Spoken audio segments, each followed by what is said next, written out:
plenária comentada de hoje trata da 264ª sessão ordinária de julgamento do CAD, realizada em 23 de abril de 2026.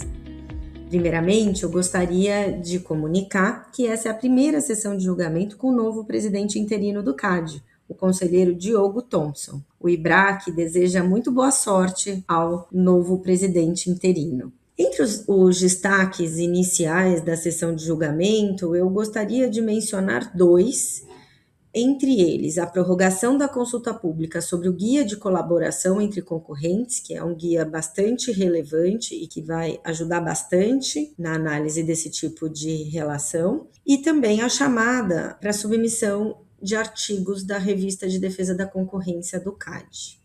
Além disso, eu destaco que o circuito deliberativo virtual teve, no período de março e final de abril de 2026, foram cinco circuitos deliberativos virtuais. No total, foram deliberados 9 processos administrativos e foram homologados, entre eles, 4 despachos decisórios, 4 votos em embargo de declaração e também tiveram 15 ofícios. Não houve rejeição ou arquivamento nesse período. Hoje contamos com a participação de um convidado super especial. Estamos aqui com Leonardo Manilha Duarte, que é sócio do Verano Advogados e conselheiro do IBRAC. Leonardo é mestre em Direito Comparado, com concentração em Direito Antitruste e Fusões e Aquisições pela University of Miami School of Law. Possui especialização em Direito da Concorrência e Direito Regulatório pela Universidade de Lisboa e é bacharel em Direito pela Faculdade Municipal de Direito de Franca. Atua aí em Direito da Concorrência há bastante tempo, representando clientes nacionais e internacionais, e é reconhecido por diretórios jurídicos de referência, como a Chambers, Latin Lawyer, Who's Who, entre outros. Leonardo, você é muito bem-vindo em nosso programa. Te agradeço imensamente por ter topado ser o nosso comentarista da plenária comentada de hoje e tenho certeza que você trará grandes contribuições aqui para nós e para os nossos ouvintes. Muito obrigada. Eu vou passar aqui para os julgados do tribunal e eu passo aí para o Leonardo comentar o inquérito administrativo 08700 003498 de 2019, dígito 03, envolvendo a Google. Com você, Leonardo. Olá, Alessandro e Flávia, muito obrigado. É um grande prazer participar com vocês desse episódio da plenária comentada, especialmente para falar dessa decisão tão interessante envolvendo o uso de conteúdo jornalístico pelo Google, um caso que levantou questões bastante complexas sobre condutas de abuso exploratório em mercados digitais, uso de inteligência artificial, o inquérito administrativo longo, que foi arquivado pela SG, avocado no tribunal, com o tribunal revertendo a decisão de arquivamento e determinando a abertura de processo administrativo, ou seja, um caso com muitas emoções e muitas reviravoltas. A conduta central sobre a investigação desse inquérito, agora transformado em PA, consiste na suposta raspagem, o scrapping, de conteúdo jornalístico provenientes de sites de terceiros por parte do Google, que após a coleta faria o conteúdo relevante aparecer em sua própria página de resultado de busca, criando um atrativo para que os consumidores não mais precisassem acessar o site original para ter acesso àquele conteúdo.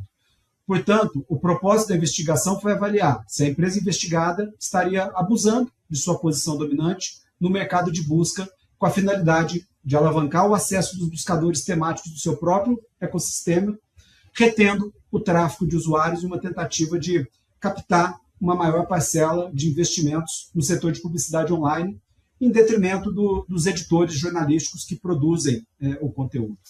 Esse caso teve a sua origem em 2019, no julgamento de uma outra investigação contra a mesma empresa sobre raspagem de dados de avaliação de produtos por consumidores nos sites do Buscapé e Bonfire. Naquele julgamento, a então conselheira Paula Farani apresentou um voto vista e acompanhou o voto da relatora pelo arquivamento por ausência de indícios de prática anticompetitiva, mas recomendou a instauração de um novo inquérito administrativo contra o Google para investigar justamente essas práticas de raspagem de conteúdo jornalístico provenientes de sites de veículos de imprensa. A proposta foi incorporada ao voto da relatora e acompanhada pelos demais conselheiros. E, a partir dessa decisão, a SG instaurou esse inquérito administrativo contra o Google e focou a sua investigação nos chamados snippets, que são aqueles resumos de 2 linhas, né, com trechos das notícias que aparecem no início da página de buscas. Ali sob o título de principais notícias e quando o usuário clica na categoria notícias. Então, para deixar claro o que são os snippets, né, o Google coleta as manchetes, trechos, imagens e outros elementos de portais de notícia e exibe esses snippets, que são fragmentos, né, ou trechos das notícias, diretamente na sua página de resultado. A instrução desse inquérito pela SG foi bastante longa, durou quase 5 anos. E nesse período a SG enviou dezenas de ofícios a provedores de notícias, à Associação Nacional de Jornais, ao próprio Google e a outros agentes do mercado. Então foi uma instrução bastante abrangente, com múltiplas rodadas de manifestação. O DE, o Departamento de Estudos Econômicos do CAD, processou e analisou os dados fornecidos pelo Google e trabalhou com 2 principais teorias do dano. A conduta exploratória, vinculada à exibição de conteúdo jornalístico sem compensação, que poderia configurar aumento de custo de rival, e a conduta exclusionária, vinculada à possibilidade de que os snippets reduzissem o tráfego aos sites de origem. A conclusão do DE foi de que os indícios coletados apontavam para uma tendência de aumento de tráfego e não de redução, então afastando as hipóteses de dano. Já a SG considerou na sua análise 3 teorias do dano: a inovação predatória e o bloqueio ao insumo essencial, a autopreferência, o self-preferencing, e retenção de tráfego para aumento de receitas. E concluiu que as alterações promovidas pela empresa investigada em seus mecanismos de rastreamento, indexação, ranqueamento e organização de resultados estavam associadas a justificativas técnicas e voltadas ao aprimoramento da experiência do usuário, sem indícios de terem sido implementadas com o objetivo de prejudicar concorrentes. Com isso, a SG entendeu que não havia indícios suficientes de infração à ordem econômica, decidindo então pelo arquivamento desse inquérito em dezembro de 2024. Então, a Associação Nacional dos Jornais recorreu dessa decisão, mas a SG não conheceu o recurso por ilegitimidade da recorrente, já que ela não figurava como parte na investigação. Aí a decisão de arquivamento parecia definitiva, mas aí veio a primeira reviravolta do caso. Em 28 de março de 2025, a conselheira Camila Alves decidiu avocar o caso e trazê-lo para a apreciação do tribunal. O plenário homologou a avocação e o caso foi distribuído à relatoria do então conselheiro Gustavo Augusto. E aí o julgamento desse caso pelo tribunal se desdobrou em 3 sessões, com o voto do relator Gustavo Augusto e depois os pedidos de vista dos conselheiros Diogo e Camila. E foi concluído nessa última sessão, que foi realizada em 23 de abril. Na sessão de julgamento realizada em 11 de junho de 2025, o conselheiro relator Gustavo Augusto proferiu seu voto pela manutenção da decisão da SG pelo arquivamento do inquérito. Ele concluiu que as práticas de indexação e exibição dos snippets se inserem no modelo de negócio legítimo, gerador de externalidades positivas, e entendeu que o Google, na verdade, direciona tráfego gratuito aos portais de notícias. No seu voto, ele destacou que o Google não atua diretamente no mercado de produção jornalística, portanto, não concorreria com os veículos de imprensa na produção de conteúdo, que não há evidência de discriminação ou fechamento de mercado e que existem mecanismos de opt-out pelos quais os veículos de jornalismo poderiam solicitar ao Google a não exibição dos seus conteúdos no seu buscador. Mas ele fez uma ressalva importante sobre a utilização do AI Overviews, que é a nova ferramenta de inteligência artificial generativa acoplada ao buscador do Google, que poderia implicar uma diferenciação funcional relevante, com impactos concorrenciais distintos que não foram analisados nesse inquérito. Ele entendeu, então, haver indícios suficientes para uma nova apuração quanto a essa ferramenta de IA, mas não no âmbito desse inquérito, e que caberia à SG decidir pela instauração da nova investigação a respeito dessa conduta. Em seguida, o conselheiro Diogo Thompson de Andrade pediu vista e suspendeu o julgamento. E aqui acho que vale explicar um pouco melhor o que é essa ferramenta de inteligência artificial generativa que passou a integrar o buscador do Google a partir de agosto de 2024.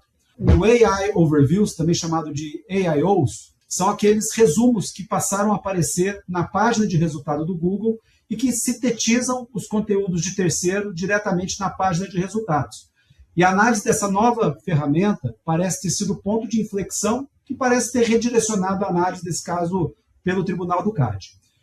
E é aqui que o caso ganha uma nova dimensão. Na sessão de julgamento de 8 de abril de 2026, o conselheiro Diogo apresentou um voto vista de mais de 180 páginas, divergindo frontalmente da recomendação de arquivamento. Ele destacou que a conduta investigada não se limita à forma como se apresentava à época da instauração do inquérito em 2019, e ao problema inicial de reutilização do conteúdo jornalístico sem contrapartida, focada nos snippets. Ele entendeu que a conduta evoluiu significativamente com o lançamento dessa ferramenta de inteligência artificial generativa, os AIOs, já que a empresa investigada passou a utilizar o conteúdo jornalístico para alimentar esse seu novo produto. Então, nessa linha, os AIOs, no entendimento do conselheiro Diogo, adicionaram novos elementos à análise e novas camadas de dependência dos veículos jornalísticos em relação ao Google, e se apresentaram como uma forma mais complexa da teoria do dano. O conselheiro Diogo realizou uma instrução complementar bastante aprofundada, ouvindo a empresa investigada, dezenas de veículos da imprensa que produzem e publicam conteúdos, chamados no seu voto de publishers, associações do setor de jornalismo e também organizações da sociedade civil. Ele trouxe como pano de fundo em seu voto a importância dos veículos de comunicação para as sociedades democráticas, com a produção de conteúdo jornalístico confiável e de qualidade e pluralidade de visões, e os riscos para a sociedade como um todo que podem decorrer da erosão econômica desses veículos por práticas abusivas nos meios de comunicação social. O núcleo do voto do Diogo é a construção de uma teoria do dano exploratória, como interface exclusionária.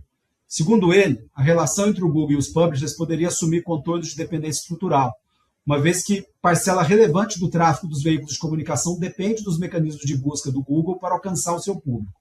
Tal dependência, associada ao papel da plataforma como intermediária essencial entre o público e os veículos jornalísticos, pode viabilizar a imposição unilateral pela plataforma de condições de uso do conteúdo produzido por esses veículos. Então, o conselheiro Diogo propôs um teste para avaliação de condutas exploratórias dessa natureza em 5 etapas. Primeiro, verificar a existência de dependência estrutural dos publishers em relação à plataforma. Segundo, identificar a natureza das condições comerciais impostas. Terceiro, examinar a extração de valor de forma injusta, que ele qualificou como um forced free rider, ou seja, uma carona forçada. Quarto, demonstrar a existência de dano ou risco de dano concorrencial apreciável. E quinto, verificar se há justificativas objetivas suficientes para as práticas e se não haveria opções menos gravosas. O conselheiro Diogo aplicou esse teste tanto aos snippets quanto aos AI overviews, concluindo pela existência de, segundo ele, uma densidade fática e jurídica que justifica a conversão desse inquérito em um processo administrativo para uma investigação mais aprofundada, estabelecendo diretrizes e metodologias que deveriam ser consideradas pela SG nessa nova etapa da investigação. Ele fez referências detalhadas à doutrina e à jurisprudência internacional, particularmente à jurisprudência europeia, e experiências de outras investigações contra essa mesma empresa em outras jurisdições por essa mesma conduta. E ele foi além no seu voto e tratou de possíveis soluções e remédios que podem ser considerados para mitigar as preocupações identificadas e buscar formas de recomposição das condições de trocas entre a plataforma e os publishers, incluindo a criação de mecanismos e critérios de remuneração negociada e o monitoramento dessas negociações, mas já antecipando que essa via excederia a capacidade institucional do CAD com base na Lei de Defesa da Concorrência. Ou seja, seria mais uma forma de regulação que dependeria de uma resposta legislativa. Ele também sugeriu a criação de mecanismos de autorregulação negociados pela própria plataforma e pelos publishers, mas que também pode exigir uma resposta legislativa para garantir a sua efetividade. E, por fim, ele mencionou a via que ele considerou menos gravosa, que seria uma solução negociada comportamental. Então, além de dar um direcionamento muito claro e concreto sobre como a SG deve conduzir essa nova etapa de análise do processo administrativo, o conselheiro Diogo pareceu sugerir também, nas entrelinhas do voto, alguns caminhos que o Google poderia considerar para encerrar essa investigação de forma negociada em um TCC com remédios comportamentais. Em seguida, ao voto do Diogo, o Gustavo Augusto ajustou seu voto para acompanhar o Diogo na recomendação de abertura do processo administrativo para investigar a utilização da nova ferramenta de IA generativa do Google, e a conselheira Camila apresentou pedido de vista e suspendeu o julgamento mais uma vez. Na sessão de julgamento seguinte, realizada em 23 de abril de 2026, a conselheira Camila levou seu voto vista e acompanhou o voto do conselheiro Diogo, agora atuando como presidente interino. E a Camila ressaltou o propósito da avocação e dessa decisão para analisar melhor essas questões concorrenciais novas e complexas nos mercados digitais, em um caso que recomenda muita cautela por envolver atividades de alta transformação tecnológica. Ela também fez alguns complementos e ressalvas importantes e fez questão de deixar claro em seu voto que, com essa decisão, o Tribunal do CAD não está condenando a conduta, ou seja, a conduta será simplesmente avaliada com mais profundidade, seguindo os parâmetros determinados pelo tribunal. O tribunal não está formulando uma solução geral para o setor, pelo menos não ainda, né? E não está definindo um regime amplo de remuneração de conteúdo jornalístico ou qualquer forma de solução preliminar. Ela também detalhou alguns complementos e ressalvas sobre as diretrizes e metodologias que deveriam ser consideradas pela SG na instrução do caso. A análise não deve se limitar apenas à redução de tráfego e à devolução de algum volume de tráfego pela plataforma aos publishers. Não basta para afastar as preocupações identificadas. Os AIOs suscitam preocupações mais intensas, o que não significa que os snippets não levantam preocupações, mas sim que devem ser tratados de forma individualizada, considerando suas especificidades e efeitos, né? Ela também recomendou cautela na utilização dos testes propostos no voto do conselheiro Diogo, entendendo que não devem ser lidos como molduras fechadas e autoaplicáveis, e pediu à SG que aprofunde a coleta de dados desagregados por funcionalidade, tipo de busca, por categoria de conteúdo e por perfil de publisher, bem como o exame da efetiva granularidade dos mecanismos de opt-out. Os conselheiros Carlos Jacques e Levi acompanharam o voto do conselheiro Diogo, que complementou seu voto com os pontos trazidos pela conselheira Camila, formando então a posição unânime do tribunal pelo retorno dos autos à SG para a instauração de processo administrativo, né? E já encaminhando aqui para a parte final dos meus comentários, né, sem exagero, essa foi uma decisão histórica que deve pautar a atuação do CAD nos próximos casos envolvendo plataformas e ecossistemas digitais e ferramentas de inteligência artificial. Esse caso parece representar uma clara ruptura com as posições do Tribunal do CAD nos casos anteriores envolvendo a plataforma de buscas online do Google, os casos do Google Shopping e de raspagem das avaliações de consumidores do Buscapé e Bondifaro, que foram arquivados pelo CAD, né? E parece também trazer um maior alinhamento do CAD com outras jurisdições que têm adotado as posições mais rigorosas em relação às condutas do Google. Esse caso se insere no momento que o CAD está claramente intensificando sua atuação em mercados digitais e nas discussões sobre o projeto de lei 4.675 de 2025, que propõe a criação da Superintendência de Mercados Digitais no âmbito do CAD. Esse julgamento e essa nova etapa dessa investigação parecem antecipar vários dos debates desse PL, que busca institucionalizar a definição de dependência estrutural, a identificação de gatekeepers, o controle sobre o uso de conteúdo de terceiros, a adequação de mecanismos de opt-out e a interseção entre direito da concorrência e a regulação de inteligência artificial. Portanto, e já concluindo aqui a minha fala, essa investigação contra o Google sobre o uso de conteúdo jornalístico ainda terá muitos desdobramentos e tem grande potencial de ser um divisor de águas para a atuação do CAD em mercados digitais, além de ser uma prévia sobre como o CAD deve atuar como regulador dos mercados digitais, se e quando o PL 4.675 de 2025 for aprovado. É um caso que certamente todos nós continuaremos a acompanhar com muita atenção. Obrigado, Léo. Eu concordo com você que esse é um caso emblemático, até por conta da raridade de ter um inquérito arquivado e depois aberto pelo tribunal em decisão voto vista, então muito complexo. Um tema de vanguarda, envolve não só direito concorrencial, né, mas a gente vê ações judiciais no Brasil e fora do Brasil envolvendo propriedade intelectual, concorrência desleal, além da lei de defesa da concorrência, né? Então é um tema muito relevante que gera muito debate jurídico. Então vamos ver como o CAD vai se posicionar, qual vai ser a linha de investigação agora da Superintendência Geral. Obrigada, Leonardo. Acho que hoje temos vários casos de mercados digitais nessa sessão e eu passo a comentar o processo administrativo para a imposição de sanções processuais incidentais envolvendo a Meta. Esse é um processo instaurado para averiguar o descumprimento das medidas preventivas impostas pela Superintendência do CAD no âmbito de um inquérito administrativo que teve início no final do ano passado, em 2025, contra a Meta, que foi instaurada a partir de uma representação por abuso de posição dominante por parte da Meta. A conduta que estava sob investigação, que está sob investigação, envolveu uma alteração unilateral nos termos do WhatsApp Business Solution, inserindo cláusulas que vedavam o acesso de provedores de inteligência artificial concorrentes à plataforma para fins de distribuição de seus serviços. A restrição valeria para todos a partir de 15 de janeiro de 2026. A Meta, assistente de inteligência artificial, a Meta AI, da própria empresa, permanecia inteiramente isenta da proibição.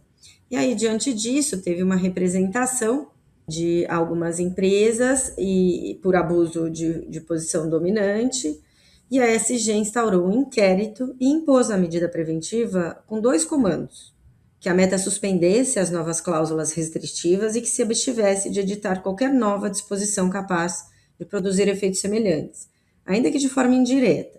O tribunal confirmou a medida por unanimidade, em 4 de março de 2026, e o conselheiro relator concedeu prazo até 16 de março para que a Meta demonstrasse a conformidade. E antes mesmo desse prazo, a Meta publicou uma nova versão do WhatsApp Business Solution e os termos eram formalmente diferentes, né? Em vez de proibir o acesso de provedores de inteligência artificial, a empresa os reclassificou na categoria de mensagens de marketing e passou a cobrar uma tarifa de aproximadamente 0,62 dólares por mensagem enviada, a mesma aplicada a outros agentes econômicos naquela categoria. A SG constatou o descumprimento e lavrou o auto de infração, fixando multa diária de 250 mil a incidir até a efetiva comprovação do retorno ao estado anterior à medida preventiva. Nesse sentido, o conselheiro relator desse processo incidental foi o conselheiro Carlos Jacques. Ele rejeitou integralmente os argumentos de defesa e ele foi categórico no sentido de que o julgamento da medida preventiva ele não deixava margem para interpretação. Segundo ele, os chatbots de inteligência artificial deveriam retomar suas atividades no WhatsApp de forma como as exerciam ao tempo da concessão da medida preventiva, o que significava, concretamente, acesso não oneroso, enquadrado na categoria de mensagens de atendimento ao cliente. E aí, nesse sentido, ele classificou essa conduta como uma recusa construtiva de contratar, a oferta de acesso em condições tão onerosas que equivalem, na prática, a uma recusa factual. O voto do relator ele faz referência à jurisprudência comparada envolvendo precedentes americanos e europeus e também citou também um precedente do CAD, do ex-conselheiro Vitor Fernandes, no que havia sugerido um roteiro analítico para condutas de recusa, reconhecendo que tais infrações são absolutamente excepcionais, mas não são impossíveis. E aí, nesse sentido, o relator votou pela rejeição integral da impugnação, pela manutenção do auto de infração e pela continuidade da incidência da multa diária até o cumprimento efetivo da preventiva. Determinou ainda o envio dos autos à Procuradoria Federal Especializada junto ao CAD para execução judicial das decisões e recomendou que a Superintendência, em conjunto com a Assessoria Internacional, promovesse cooperação com outras jurisdições que investigam a mesma conduta. O caso foi acompanhado por unanimidade por todos os membros do tribunal. Esse é o voto que eu tinha para comentar. Eu fiquei de comentar uma decisão bastante interessante do Tribunal do CAD, o despacho decisório número 15, no ato de concentração final 1872-2026-57. O caso é interessante não tanto pelo mérito concorrencial clássico da operação, a gente está falando de um ato de concentração do rito sumário, mas pela questão processual, especificamente os limites para habilitação de terceiros interessados e para interposição de recurso contra uma decisão de aprovação sem restrições da Superintendência Geral. Como eu disse, a decisão do despacho decisório 15 de 2026, de relatoria do conselheiro Carlos Jacques, ele foi submetido à homologação e a decisão foi unânime. Eu já adianto a conclusão que o CAD indeferiu o pedido de habilitação da empresa como terceira interessada e, consequentemente, não conheceu o recurso, confirmando, portanto, a aprovação sem restrições da operação. Quem atua na área concorrencial sabe que os critérios de habilitação de terceiros interessados são frequentemente debatidos no CAD. E há uma movimentação pendular, né? Ora a autoridade se mostra mais flexível, mais abrangente na habilitação, ora mais rigorosa. O caso aqui envolve uma operação no mercado de embarcações de apoio marítimo offshore. Ela havia sido analisada pela Superintendência Geral em rito sumário, como eu comentei, e aprovada sem restrições. Aqui, segundo a SG, a participação conjunta das partes nos mercados em que havia sobreposição horizontal, em que elas eram concorrentes, ficava abaixo de 20%, portanto, não gerando preocupações concorrenciais. Entretanto, depois da aprovação da SG, da opinião pela aprovação, uma empresa apresentou pedido de habilitação como terceira interessada e, ao mesmo tempo, interpôs recurso ao tribunal. A preocupação central dessa empresa era que, após a operação, certas embarcações pudessem ser retiradas das águas brasileiras e realocadas para outros mercados, o que reduziria a oferta no Brasil e poderia elevar preços ou afetar a dinâmica de contratação no setor. Isso era, em resumo, a teoria do dano aqui. O primeiro ponto relevante do caso está no tratamento dado ao Instituto do Terceiro Interessado em atos de concentração. O conselheiro organiza a análise a partir de 5 requisitos.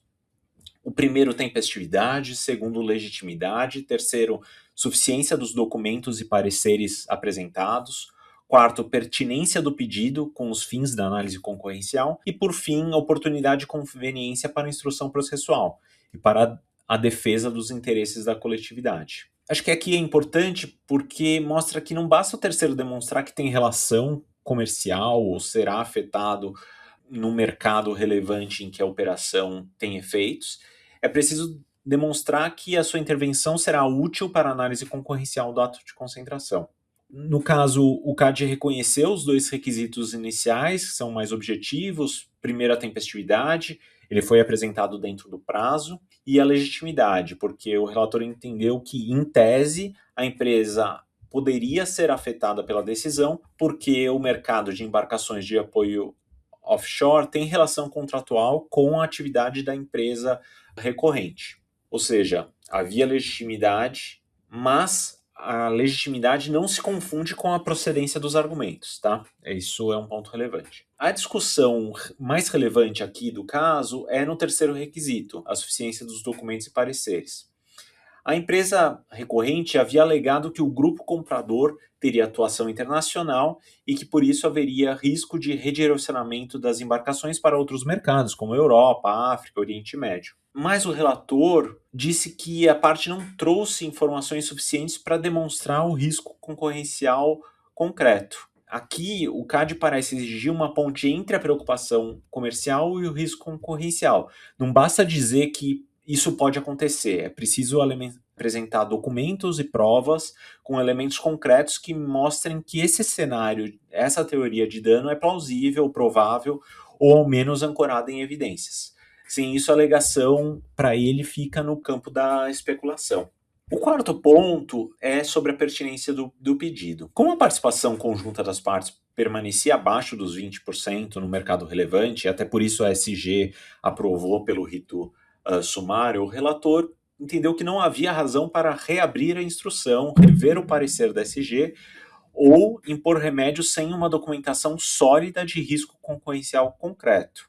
Aqui, esse trecho reforça talvez uma mensagem importante que operações aprovadas em ritos sumários, o ônus desse terceiro interessado talvez seja ainda mais elevado. O terceiro precisa trazer algo que efetivamente abale a conclusão da SG e não apenas uma leitura alternativa ou preocupações comerciais específicas. E aí o quinto ponto é a oportunidade e conveniência da intervenção. O CAD, nesse despacho, reafirmou que a intervenção do terceiro ele deve contribuir para a instrução e para a defesa dos interesses da coletividade. Não pode ser um interesse privado. Se a documentação apresentada não comprova as alegações, ou se não houver documentações comprovando, admitir o terceiro e adiar a consumação da operação pode comprometer a eficiência e a regularidade do processo. Então, nesse caso, o conselheiro não admitiu o terceiro, e aí, por sua não admissão como terceiro interessado, o recurso não pode ser conhecido, porque o recurso só pode ser admitido, conhecido, examinado por terceiros devidamente habilitados no processo. Então, em síntese, aqui, o despacho do conselheiro Carlos Jacques, homologado por unanimidade, reforça uma linha institucional de disciplina processual no controle de estruturas.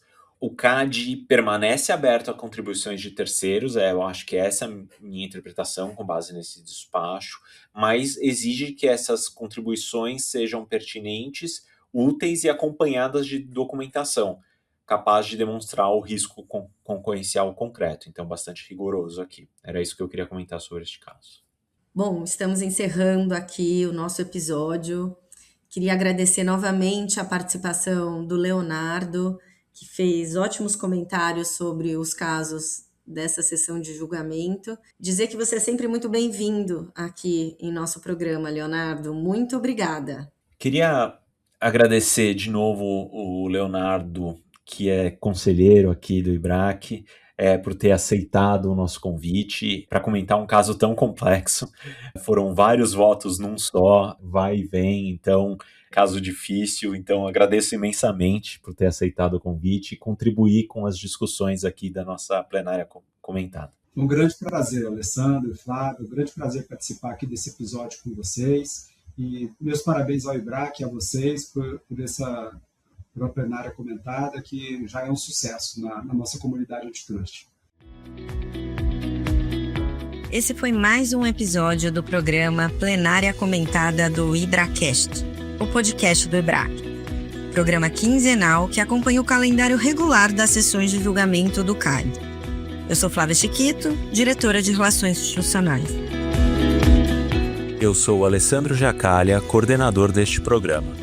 Aqui acompanhamos e discutimos os principais temas do direito concorrencial no Brasil. Para edição e comunicação, contamos com Luciano Costa e Maria Dolores. Obrigado e até o próximo episódio.